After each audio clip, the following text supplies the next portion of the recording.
It is customary for the Pope to meet with ambassadors accredited to the Holy See in January. It's a meeting in which the Pope outlines his geopolitical priorities for the new year.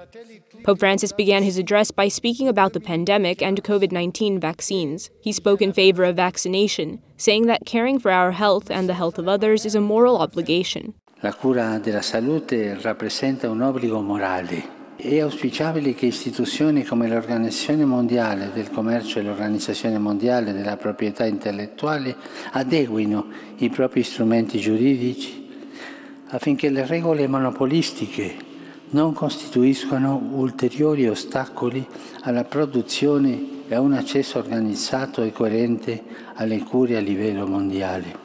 He spent a lot of time on the migration crisis, calling for solidarity and denouncing the use of migrants as political weapons. Purtroppo occorre anche rilevare che i migranti stessi sono spesso trasformati in arma di ricatto politico e in una sorta di merce di contrattazione che priva le persone della dignità. The Pope also expressed concern for rising polarization within society, which he described as the cancel culture.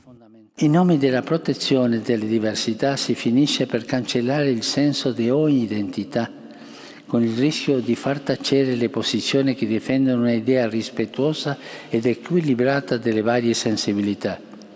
Si va elaborando un pensiero unico, pericoloso, costretto a rinnegare la storia, o peggio ancora a riscriverla in base a categorie contemporanee.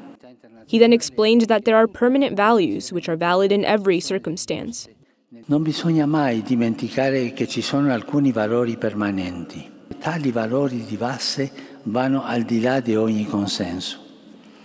Desidero richiamare specialmente il diritto alla vita, dal concepimento sino alla fine naturale, e il diritto alla libertà religiosa. Lastly, the Pope spoke out against indifference toward ongoing wars, like those in Syria and Yemen. He also mentioned other critical situations, including those in Lebanon, Israel, Palestine, and Ukraine.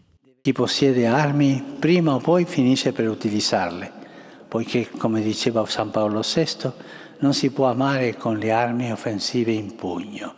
Pope Francis also talked about the climate challenge, the crisis of abuse within the Church, and the fight against poverty. The Holy See holds diplomatic relations with 183 countries, more than most states.